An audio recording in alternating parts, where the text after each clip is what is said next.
are going to be talking about elements of design, and I'm going to be using so many different resources from different sources.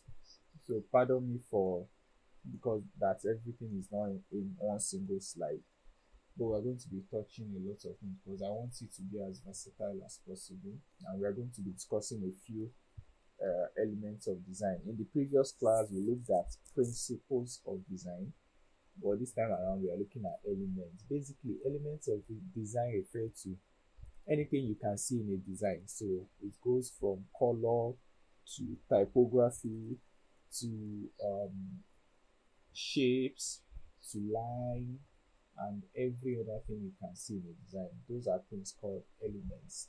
So before we proceed or before we go further, let me confirm that you can hear me. So if you can hear me, can you unmute and speak or maybe just type? All right, so let's dive in. Welcome, happiness. So we are going to be starting with let's start with lines. So in design, you always come across lines, no matter the kind of design it is or what you are working on. Like I said earlier, when it comes to elements of design, there are some elements that we are definitely going to be seeing. One of them is lines, another is typography, another is color, and so on and so forth. Okay, so yeah, we are good to go. So look at this design that we have here. You see that, like I said, elements refer to the things you can see in a design. Yeah, so when we look at this now, let's zoom in. We can see text. We have the names, text. We can see shapes. So this is a circle. This is human. We can see images, pictures. All these things I'm listing now, they are what we refer to as elements of design. We can see text also. We can see shadow, and we can also see light in the background. This one does not have or make use of lines. So let's look at another one. Okay, we have the same thing here. We have images, pictures, we have text. What else? Okay, yes. So this is line. This thing we are looking at here is an example of line, a curved line. Yeah. So I think you get the idea basically now. So when we are talking about design, one of the basic elements you find in design, let me zoom in, is called line. And lines are very versatile. There are different kinds of line in design. We have the straight line, which you can understand this, just a straight line. We have a curved line, like that one I showed you the other time. We have a thick line. We have curly line. Just think of curly hair. So that's an example of curly line. We have solid line, a very thick line, and then we have dashed line. So this is an example of dashed line. This and this. Then what else? We have thin line and so many others. So lines can be used in different ways in design. It can be used to demarcate stuff. It can be used to separate stuff. So let's look at the different uses of line. So this one is, we use line to stress words, that is to place emphasis on some particular words. For instance, when you are reading this now, you see it's not about ideas, and then we put a line both above and below ideas to show that we want to emphasize ideas. You can also use lines as borders. So you can see this text, you can see the line bordering it, and then we have a thicker line within also bordering it. What else? We use lines as borders. Yeah, we already talked about that. Let's move on to the next. We have to move very fast. Now we can use line in structure. So this is line. This is line around the edges, and then we also have line at the side as part of the structure of what we are looking at. We have dividing lines, so we use lines to divide segments of a design. For instance, we use this line to show the difference between the header and the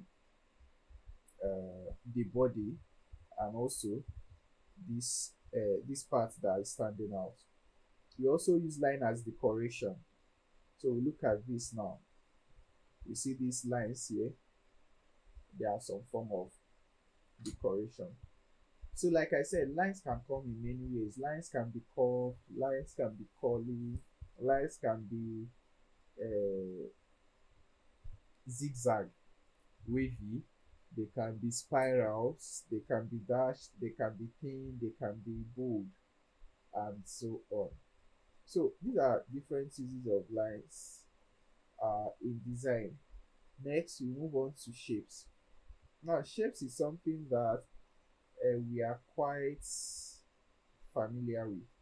So when we talk about shapes, we have our rectangles, we have our square, we have our triangles, and so on and so forth. We have we have the polygon here, polygon that has so many sides, at least I think 5 sides. Yeah. So we have all those things in design when we're talking about shapes. And shapes are usually in 2D. Shapes are what we use to create different okay, so let's move on. Geometric shapes. So when talking about geometric shapes now, they are the regular shapes that we know. So we have our circle, square. This is a rounded square. Then this is a 5 sides. What's 5 sides? What's 5 sides? Pentagon. Yeah, yeah, pentagon. Yeah, this one have so many sides. All of them don't share. They are all polygons that have different sides. So those are the geometric shapes, including triangle too. Now we also have organic shapes. Organic shapes are shapes that can be drawn freehand or shapes found in nature. So we have flower, another flower, plus grasses, elephants. Then we draw a table. No, table is not nature. What are natural? Trees, animals. All these are examples of organic shapes. Then after organic shapes, we now have what we call, after organic shapes, we have something that is supposed to be called abstract shape. Okay, yeah, abstract shapes. Now abstract shapes are not necessarily something you can pick, something you can relate with. I'm going to show you some examples of some abstract shapes. So they are not like something real, they are just imaginations, free form stuff. So yeah, I think this is where we are supposed to have started. Sorry about that. So all objects are composed of shapes, and all visual elements are shapes in some way in design. Shapes have 2 dimensions and are measured by height and width. So we already talked about the different types of shapes, and we also talked about geometric shapes. They are drawn using mathematical or technical instruments such as ruler, compass, etc. They can be simple or complex depending on how you want them to be.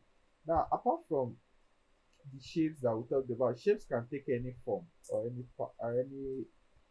It can look any way. It doesn't just have to be geometric. For instance, you can draw um the shape of a guitar or the shape of a fan. All these things are shapes. Up next, we move on to texture. So now we move on to texture. Now, texture refers to the feel or yeah, texture. Like when you touch something and you're like, what's the texture of this thing? You can touch your clothes and you see that one cloth has a different texture from another clothes. So there are some that are wool, I think there are some that are satin, there are some that are cotton, and the way they feel when you touch them is not the same. So that's the same that goes for texture in design. Texture in design, remember design is visual, right? But by me looking at something, you can try to imagine or feel what that thing will feel like if you could touch it. So that's what we use texture to achieve in design. You add texture to some things to give it a particular feel. So people can almost feel it even though they are only looking at something on a screen. So we have two types of textures in design. We have image texture. Image texture is generated from combination of organic shapes and colors. It can be simple or complex and generally appears random to create a particular image texture. It tantalizes the eye. You can see anything in it.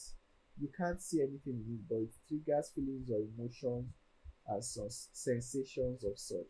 I'm not really so much interested in image texture, but this is an example of an image texture.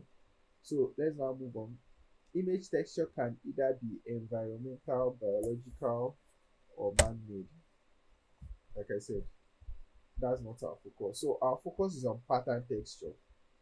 Pattern texture is also generated from organic and geometric shapes and color. Although pattern texture is blah blah blah blah blah blah blah. I'm sure you can see the screen. Maybe you can read it later. I'm not somebody that is so much interested in too much stuff. So this is an example of a pattern texture. So remember we talked about patterns in we're looking at principles of design.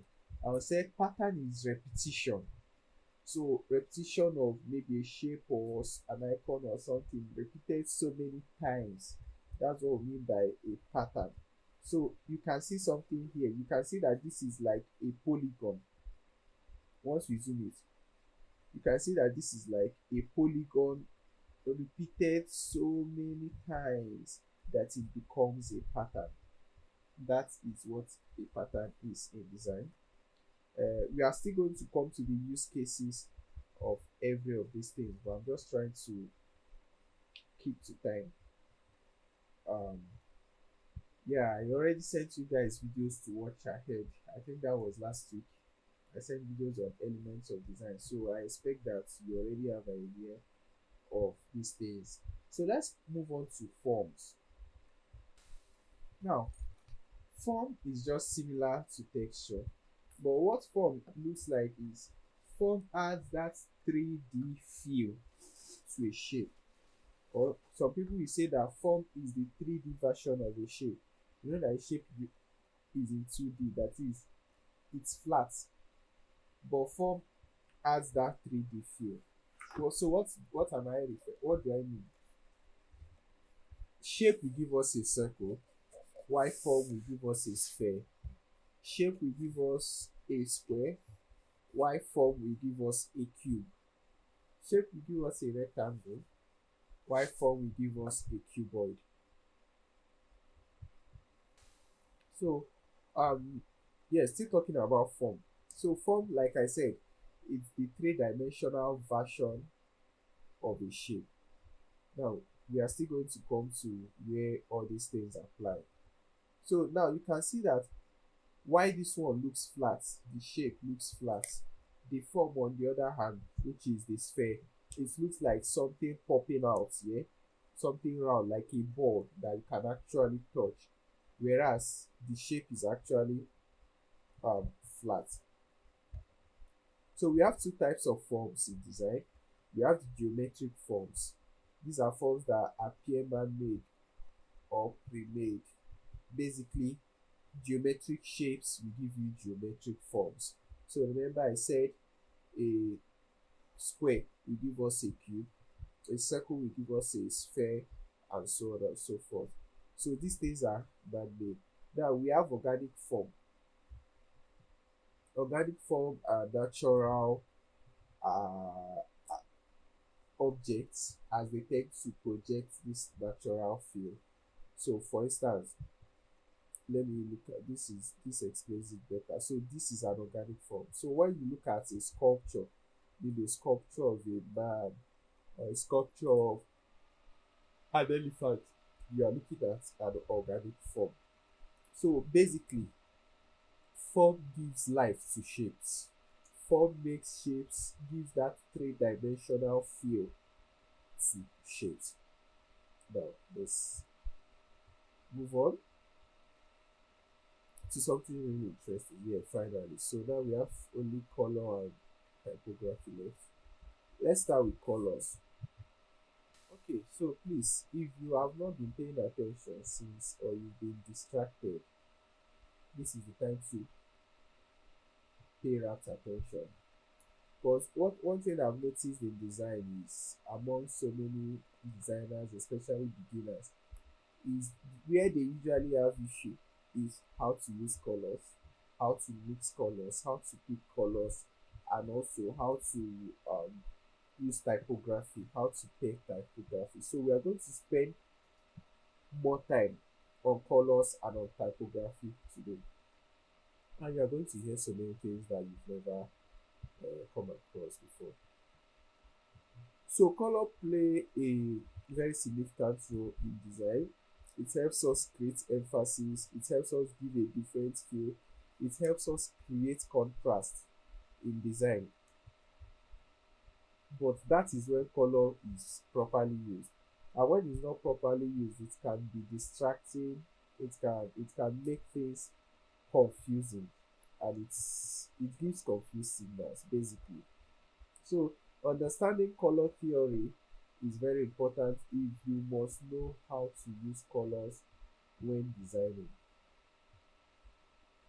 So we are going to go into color now. Now there's something we call a color wheel in design, and that is, should I say, the foundation or the basics of your knowledge of color theory. Now, what is a color wheel? This is it that we have on the screen. A color wheel. Yeah. So now a color wheel is divided into two before we go to what is classified into. It's divided into two. We have the left side and the right side. Now the left side starting from here has six colors. One, two, three, four, five, six. While the right side also has six colors. One, two, three, four, five, and 6. Now here's the thing. The right side, or according to what we have here, the left side is, or they are the cool colors. They are called cool colors.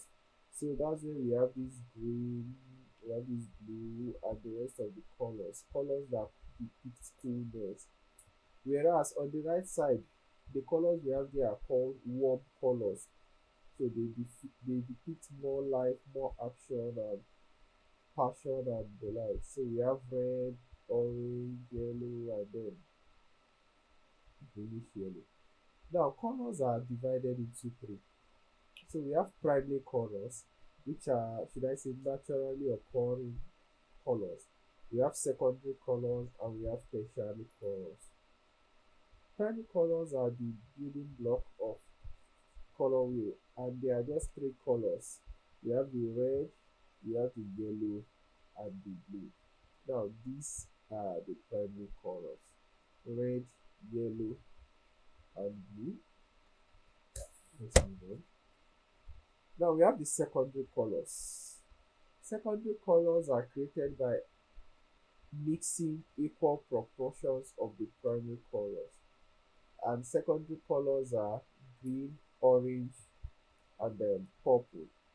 So let's see how we get them. Let's move on. Let's see. Remember, the secondary colors are green, orange, and purple. So let's see how we get these colors. So what we have here is, once we mix yellow and blue, remember, equal proportion of primary colors will give you secondary colors. Once we mix yellow and blue, it gives us green. Remember, green is a secondary color.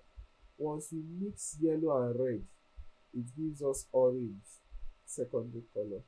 Once we mix red and blue, it gives us purple, which is a secondary uh, color. So that's it. Green, orange, and purple. That's how it's played across. Now we have tertiary colors. They are created by mixing a secondary color and a primary color together. A secondary color and a primary color. So the names of the tertiary colors are funny. Let me put it that way. And let me show you how to get them. Just add each ISA to one of the colors and you get what you are looking for. So for instance, now let's say we mixed uh, this orange. Let's say we mix orange as the secondary color, and then we mix it with green, which is a primary color.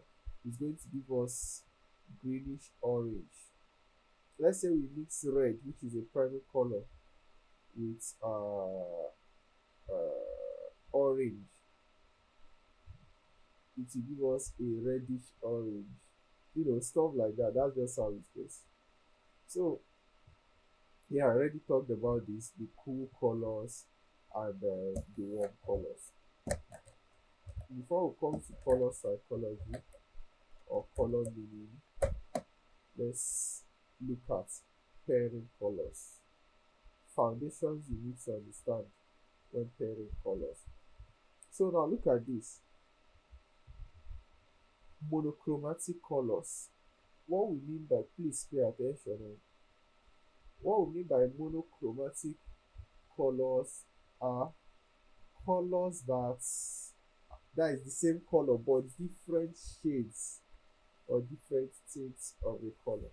Now, what do you mean by shades and tints? Shades is when you add black to a color. Once you add black to a color, the color gets darker. You can say, okay, that's another shade of that color. Whereas tint is to add white to a color. So the more you add white to a color, the lighter the color gets. So you can say that that's a tint of that color.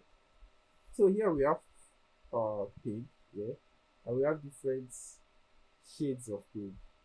Now remember, monochromatic refers to different shades and tints of the same color. So you can see it here. You can see that they are different. Same goes with green, different shades and tints of green and also blue. So monochromatic colors is the same color but different shades and tints of that color. We now go to the analogous colors. Now they are found close to each other on the color wheel. They are balanced like monochromatic colors, but they have contrast. So they are found close to each other, like by the right and by the left of each other on the color wheel.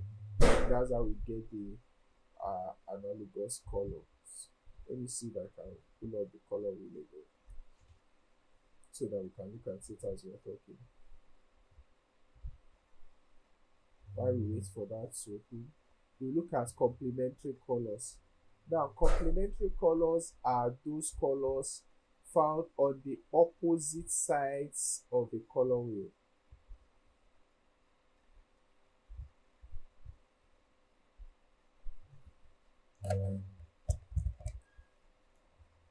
So sorry for the background noise. It comes with the territory of the environment.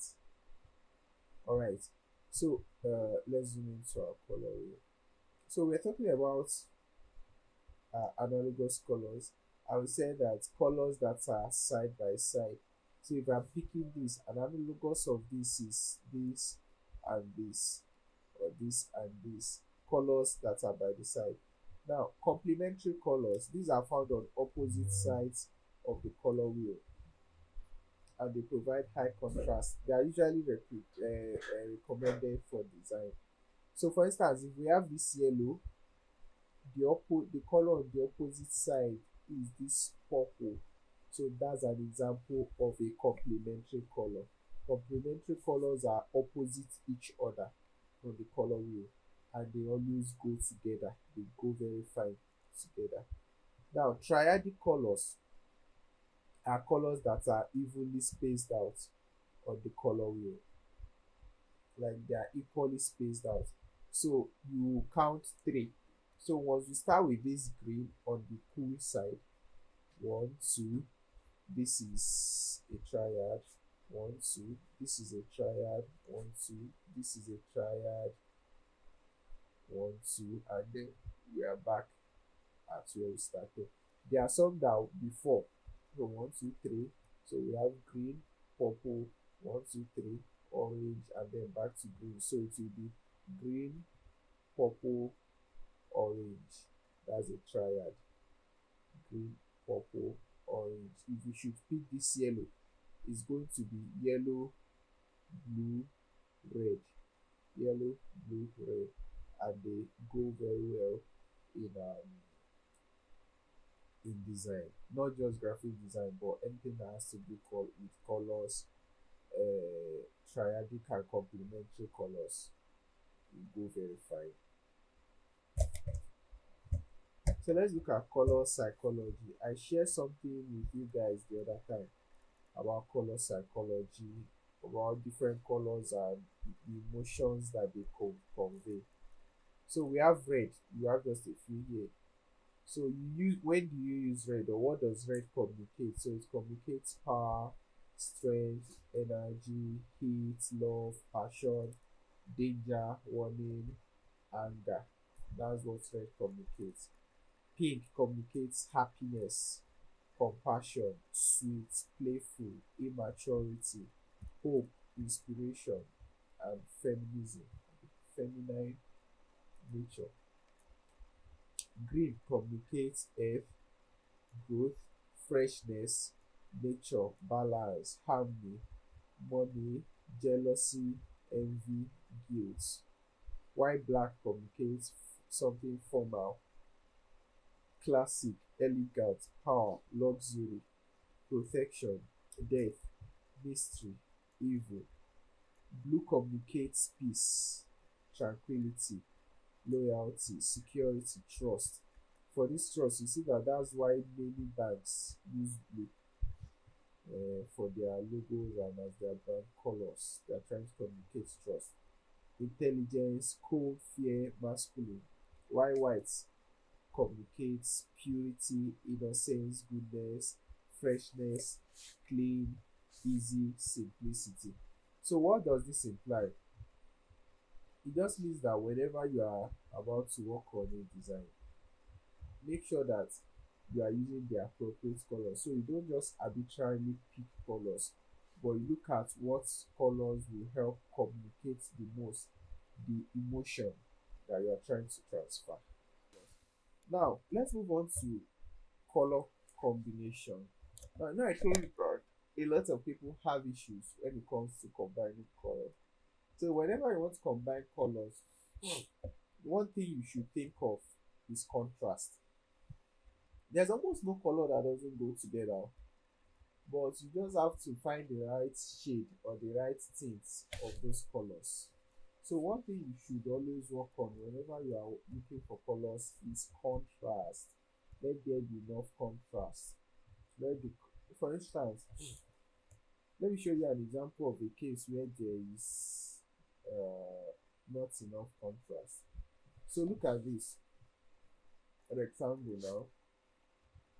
We have the black rectangle, and I want to draw another rectangle on it, and I color that rectangle. No, where do you even show? Let's see. Let me pick this hair, something like this. I don't know if you can see it from there. Now you can see that there is no, the contrast is not sharp. Or let's try something else. Maybe we say we have a blue rectangle, this kind of blue, and we want to write on it We are now using let's see the color we are using. We are now using let's see yellow.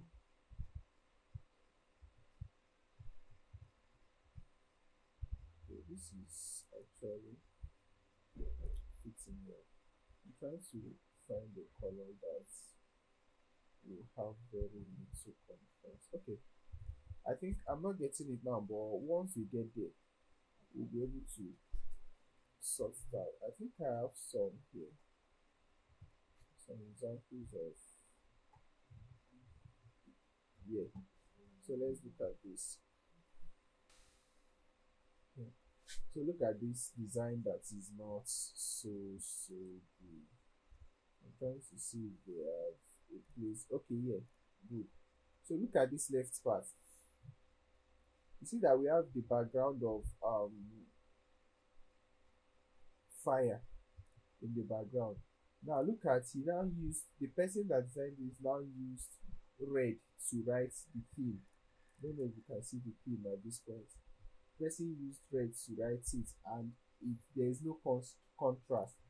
So once you zoom out, you see that it will be difficult to see that thing there. So that's the thing. Whenever you are working on colors on a design, make sure that you pick colors that have good enough contrast from each other. That's one. Number two, in a design, don't use so many colors. Two colors are enough in a design. At most, you add a third color as an accent color. By accent color, I mean the color will just appear like only 10% of the design. You don't need to use five colors in a design. You don't need to like add everything that you see. Just make your design have a theme and work with two colors or at most three colors. Now, if you want to get started on colors, let me show you an example of where you can find colors or color palettes for maybe your next design project. So we have Coolors. I think they have yeah, they have a phone app too. So now Coolors is a color palette generator. It generates colors for you. So you now pick the ones you want and see. Let me just save images. Just close. So for instance, these are different palettes. So if you are finding it difficult, creating a color palette, you can just come here. They have different color palettes, so you just pick the one you want and use it in your design. So let me show you how to use it. So click on start the generator. If you are using your phone, you can just download their app.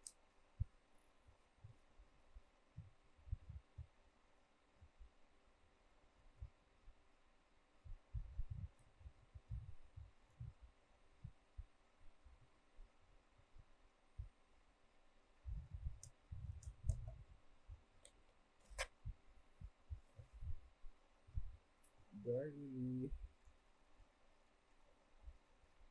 really have time for this tutorial? Wait. Alright, so this is it. So you can pick, this is a randomly generated color palette, and you see that they also wrote the color codes for you. So let's say I like this one. But I want it to change every other one. I'll just click on this lock. So once this is locked, I'll click on spacebar. It changes others. I've not seen one that I like. Okay, I think I like this. So I have two now. I keep using, yeah. So I think I love this palette that we have here. Now if you want to add one more column to the palette, you just click on this plus. So it adds one more column, and I think I like what I'm seeing. So let me lock every other one. Keep changing this one. So Just, yeah. So I think I like this color palette. So once you see the one you like, the color palette you like, you can just click on export. So when you export, you can export it as an image or as a PDF or anything you want. Or you can just copy the color code from here. Just copy the Ooh. Just copy the color code from here and then paste it into your design software. Yeah. So we are done with colors. Now, finally, typography. I'm sorry that I'm rushing, but if you have questions, please feel free to ask after the class, of course. Now, what is typography? Typography is the art of arranging letters and text in a way that makes the copy legible, clear, and visually appealing to the reader. Basically, typography is how you arrange letters, alphabet, text in a way that it's legible, it's clear, and then it's also visually appealing. It's not distracting. So, what is a good typography?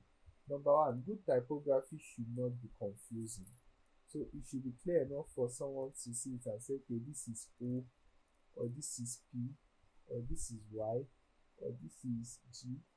That's an example of good um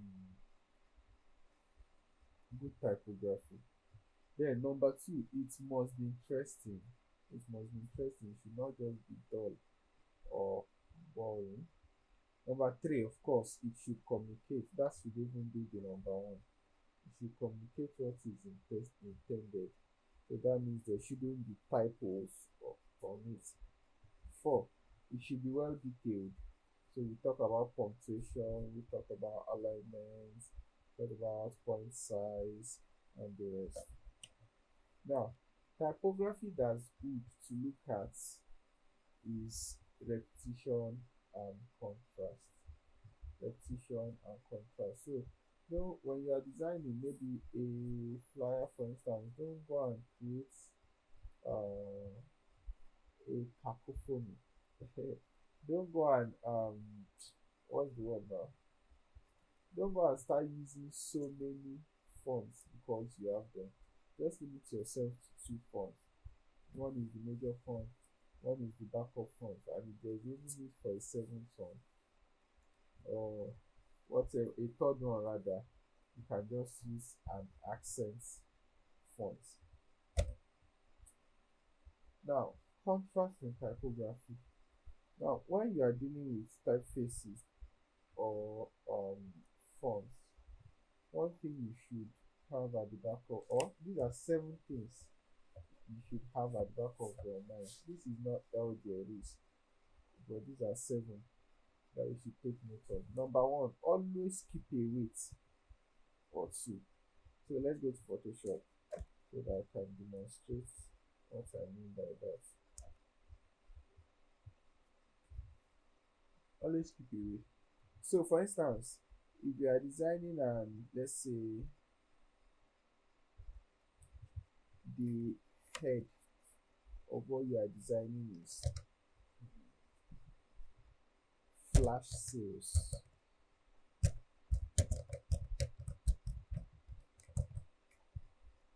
Flash sales. Let's make it bigger. Good.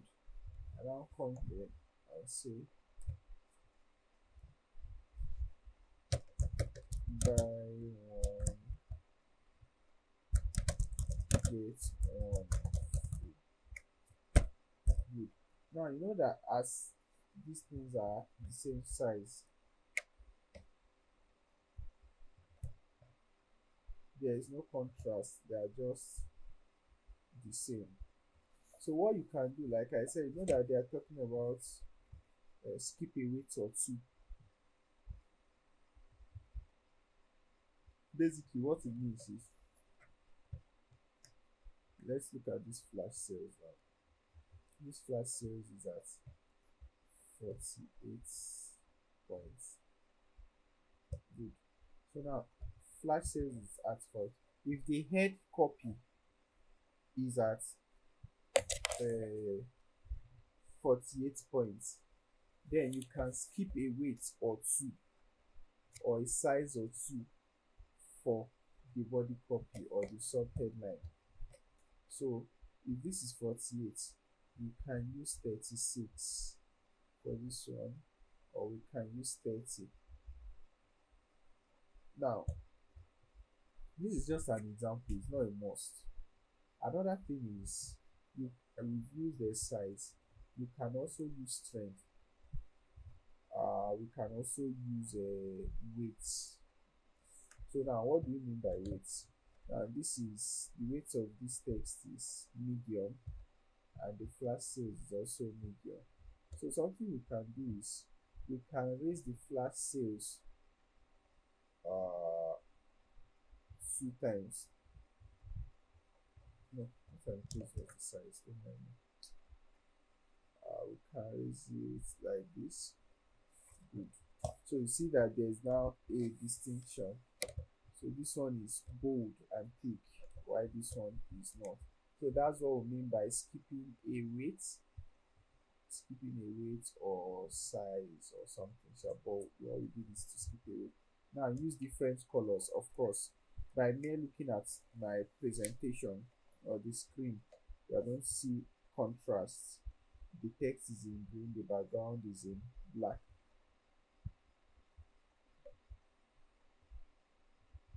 You can use textures, but I'm going to demonstrate that when we move to Photoshop. That will be by Friday. Mixed cases.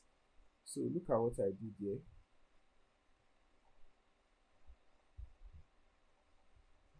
Look at what I did here. So I have one capital letter, then small, followed by small letter, that and that. So don't just make your, in fact, to even make this one stand out, I can make this free to the uppercase so that I can draw attention. So buy one, get one free. These are the things that we are talking about. Yeah. So use double point sizes. I've talked about size already. Vary the spacing and all. So then once you have learned the rule, you can now break it. So just mix things up. As long as they look good and they perform the function, you are good to go. So now, some people always call typeface fonts. They're like, is it typeface, is it fonts? They shall call everything fonts. Now here's the difference. Typeface or type refers to a style of lettering, while fonts refers to variation of a typeface, like its size or weight. So for instance, now look at this. Let me use a popular fonts or type. Montserrat. Good. So let's look at Montserrat now. This Montserrat is the name of a font in quotes, but rather what it is the name of a type. That's the name of a type case. So now, as we have this now, we have a Montserrat, right? What were we even discussing? Let me see. Yeah, difference between typeface and fonts. Now Montserrat is the typeface. So what is now the font? The font is now, know that the weight here is black or extra bold, and then we also have the size and also that is the font. The typeface is the general name, so we have Montserrat. Why font is, you can say Montserrat bold, or Montserrat extra bold, or Montserrat thin, or Montserrat light. So these are what we mean by difference between typeface and then fonts. So we have different categories of typeface. I think we just look at maybe if we can look at just five today. We have the serifs. Now, I won't go deep down into the different types of serifs, but this is how you know a serif font. It always has this thing I call in quotes chuku chuku. So it always has this thing coming out, popping out of it. That's a font. That's a font, and that is serif. So those things are called serifs. Those things popping out. So let me give an example. For instance, here now, I want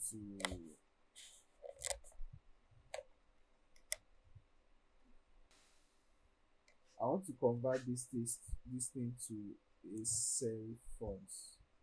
So let's see, maybe since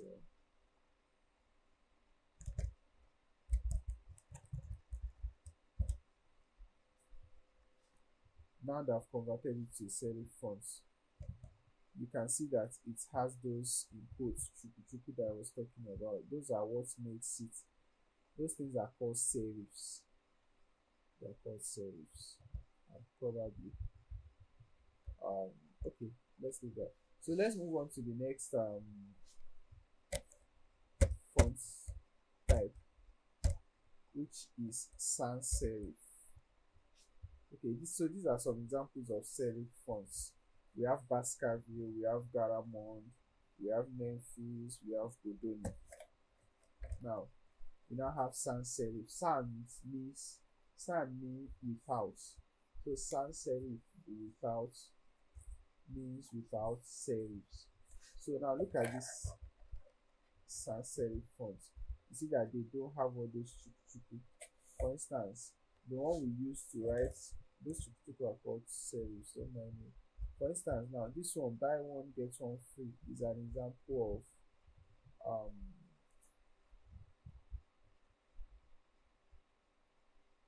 it's an example of what is it? I can't remember the exact word I was going to say. So, but that's it. It's an example of sans serif because it doesn't have serifs. So that's just the difference between serif. I hope you guys understand the difference between serifs and sans serif, and so that if you see any fonts anywhere, you'll be able to identify whether it's a serif or a sans serif. Now, we have some examples of this. Should be sans serif, sorry, not serif. Some examples of sans serif fonts.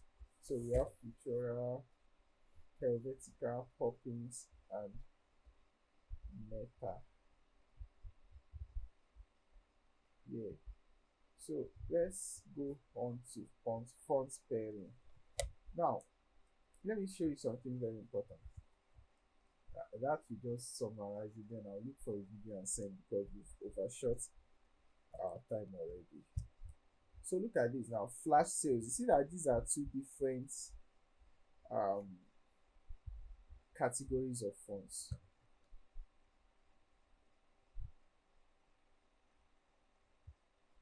So here now we have a serif font paired with a sans serif font, and that is how to make things beautiful. Now, please, when you are designing, don't use more than two fonts. Let your fonts be two at most. Don't be using a third font, a fourth font, even to six fonts in one design. Kilo day. So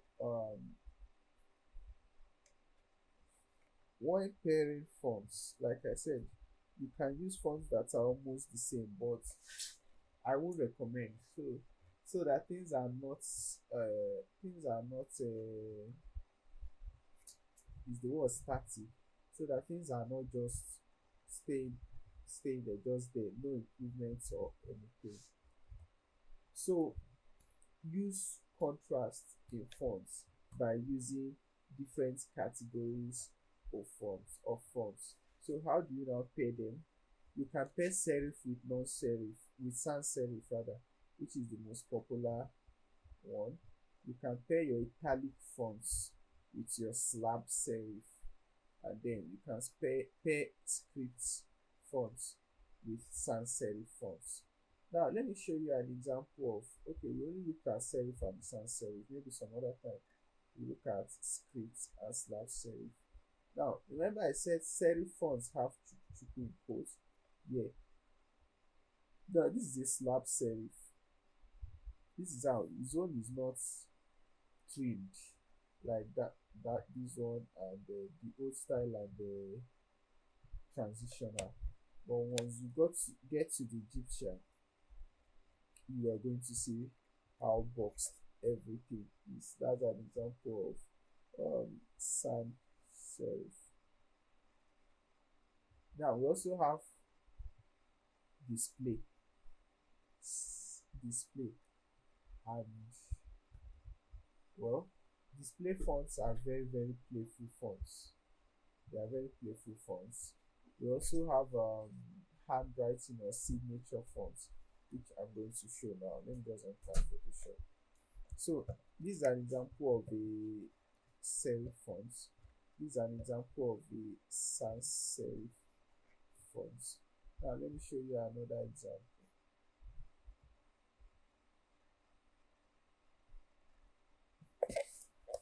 Scripts.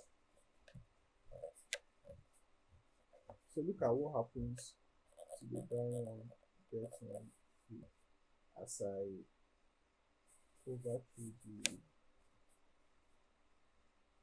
script fonts. So these are examples of script fonts. So those ones that look like their signatures or their handwriting.